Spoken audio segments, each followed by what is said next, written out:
Good morning बच्चों। हिंदी कृतिका के अंदर तीसरा पाठ हम आज रीड करेंगे। पाठ का नाम है सच्चा स्मरण। पाठ या कोई भी काम अगर आप अच्छे से सीख कर करते हो तो वो लंबे समय तक आपके जीवन में रहता है। जिस प्रकार से कोई भी पाठ होता है, कोई भी क्वेश्चन होता है, अगर हम उसको रटते हैं ना तो वो थोड़े दिन के लिए तो हमें याद रहता है, लेकिन अगर कुछ दिन बाद, 1 महीने 2 महीने बाद अगर हमसे कोई पूछे तो हम उसको भूल जाते हैं, क्योंकि हम उसको ना समझते नहीं हैं, केवल उसको रटते हैं। तो इसके ऊपर आपका ये लेसन है आज, इसको हम पढ़ना स्टार्ट करते हैं। स्थान गुरु द्रोणाचार्य का आश्रम। पात्र हैं इसमें गुरु द्रोणाचार्य, कौरव और पांडव राजकुमार। पहला दिन। कौरव और पांडव राजकुमार आश्रम में शिक्षा ग्रहण कर रहे हैं। गुरु द्रोणाचार्य उन्हें पढ़ा रहे हैं। गुरुजी कहते हैं, राजकुमारों, आज हम एक छोटा सा पाठ पढ़ाते हैं, सब ध्यान से सुनो। सब राजकुमार कहते हैं, जी गुरुदेव। गुरुजी कहते हैं, सत्यम वद। सब राजकुमार कहते हैं, सत्यम वद। गुरुजी कहते हैं कि सत्य बोलो। सत्यम वद का मतलब होता है सत्य बोलो। फिर सब राजकुमार कहते हैं, सत्य बोलो। फिर गुरुजी कहते हैं, धर्मम चर।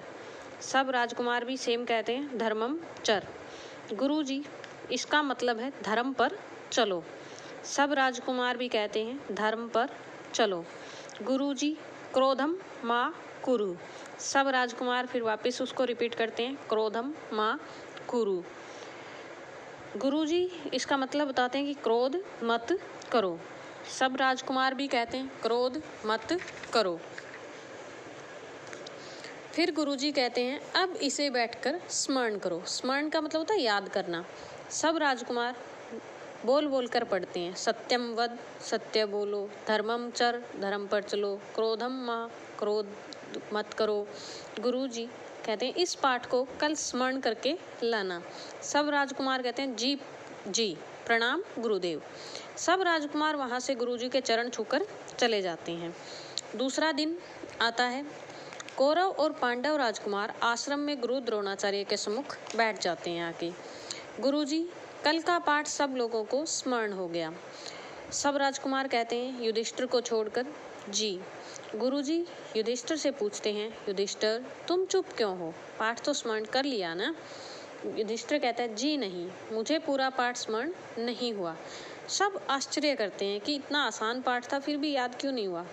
फिर सुयोधन कहता है, गुरुदेव, आप हर समय युधिष्ठिर की बड़ाई करते हैं, पर देखिए इन्हें इतना छोटा सा पाठ भी स्मरण नहीं हो पाया। तो गुरुजी कहते हैं, दूसरों की चर्चा मत करो सुयोधन, तुम अपना पाठ सुनाओ। सुयोधन कहता है, सत्यम वद, सत्य बोलो। धर्मम चर, धर्म पर चलो। क्रोधम मा कुरु, क्रोध मत करो। गुरुजी, बहुत सुंदर वत्स, बहुत सुंदर, तुमने पूरा पाठ ठीक ठीक स्मरण कर लिया है। भीम से कहता है, अच्छा भीम, तुम कुश्ती ही लड़ते हो या पाठ भी याद करते हो? तो भीम कहता है, गुरुदेव, मैंने पूरा पाठ स्मरण कर लिया, छोटा सा पाठ ही तो था। गुरुजी कहता है, अच्छा सुनाओ। भीम सुनाता है, सत्यम वद, सत्य बोलो। धर्मम चर, धर्म पर चलो। क्रोधम मा कुरु, क्रोध मत करो। गुरुजी उसको कहते हैं, शाबाश भीम, शाबाश। जब भीम को पाठ स्मरण हो गया तो समझो सबको स्मरण हो गया।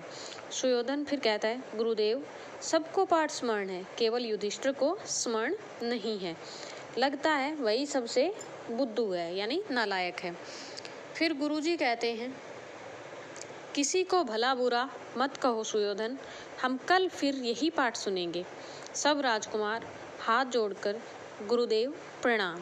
गुरुजी के पैर छूकर सब राजकुमार चले जाते हैं। तीसरे दिन पढ़ाई का अवकाश रहा। चौथा दिन आया। कौरव और पांडव राजकुमार आश्रम में गुरु द्रोणाचार्य के सम्मुख बैठे हैं। गुरुजी पूछते हैं, राजकुमारों, 3 दिन पहले हमने सत्यम वद वाला पाठ पढ़ाया था युधिष्ठिर से। युधिष्ठिर, अब तो पाठ तुम्हें स्मरण हो गया ना? युधिष्ठिर कहता है नम्रतापूर्वक, जी गुरुदेव।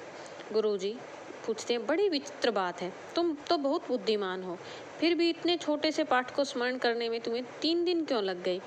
युधिष्ठिर कहता है, गुरुदेव, पाठ तो मैंने उसी क्षण रट लिया था जब आपने पढ़ाया था, पर मैं इस रटंत को ही पाठ स्मरण करना नहीं मानता। फिर गुरुजी कहते हैं, वत्स फिर तुम पाठ स्मरण करना किसे कहते हो या किसे मानते हो? युधिष्ठिर कहता है, गुरुदेव सच्चा पाठ स्मरण करना वह है कि पाठ के अनुसार आचरण किया जाए। गुरुजी, तुमने बिल्कुल ठीक समझा वत्स। यूँ तो तोता मैना भी बताई हुई बात रट लेते हैं, इससे क्या लाभ? अच्छी बात का लाभ तभी होता है जब हम वैसा आचरण भी करें। युधिष्ठिर कहता है, गुरुदेव सत्य बोलने और धर्म पर चलने का नियम तो मैं निभाता रहा, पर क्रोध न करने का अभ्यास मुझे तुरंत न हो पाया। मैंने बार बार अपनी परीक्षा ली, बड़ी कठिनाई से क्रोध न करने का प्रयास हो पाया है। कल सुयोधन ने मुझे बुद्धू कहा, पर मैंने उस पर क्रोध न किया। अब मैं समझता हूँ सच्चे अर्थों में मुझे पाठ स्मरण हो गया है।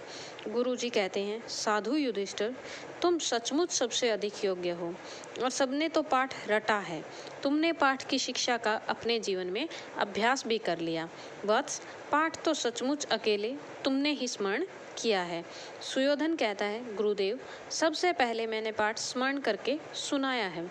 गुरुजी कहते हैं, यह रटना है, इसे स्मरण करना नहीं कहते। सच्चा स्मरण करना वह है कि पाठ की अच्छी बातों को अपने जीवन में पालन किया जाए। समझे? दूसरों को बुद्धू बताने वाले सुयोधन खिसियाकर, जी गुरुदेव। उसको शर्म फील होती है कि उसने सिर्फ रटा था पाठ और युधिष्ठिर ने स्मरण किया था। सब राजकुमार कहते हैं, गुरुदेव हम भी पाठ की शिक्षाओं को अपने जीवन में अपनाएंगे। गुरुजी, तब तुम सब भी कह सकोगे कि हमें पाठ स्मरण हो गया है। सब राजकुमार कहते हैं, जी गुरुदेव प्रणाम। सब राजकुमार गुरुजी के चरण छूते हैं। गुरुजी हाथ उठाकर उन्हें आशीर्वाद देते हैं। सब राजकुमार वहाँ से चले जाते हैं। तो इस पाठ में आपको यही बताया गया है कि आपको किसी भी चीज़ को जब तक उसका स्मरण नहीं होता, आपको जब तक वो याद नहीं होती, तब तक उस चीज़ को पढ़ने का कोई भी फ़ायदा नहीं है। और याद करने का मतलब ये नहीं है कि आप उसको पेपर के लिए तैयार कर लो, बस बाद में उसको देखें ही ना। ऐसी अच्छी चीज़ों को जो है हमें अपने जीवन में भी अपनाना चाहिए। इसके शब्दार्थ आपने लिखने हैं बच्चों, और इस पाठ को अच्छे से पढ़ना है। थैंक यू बेटा।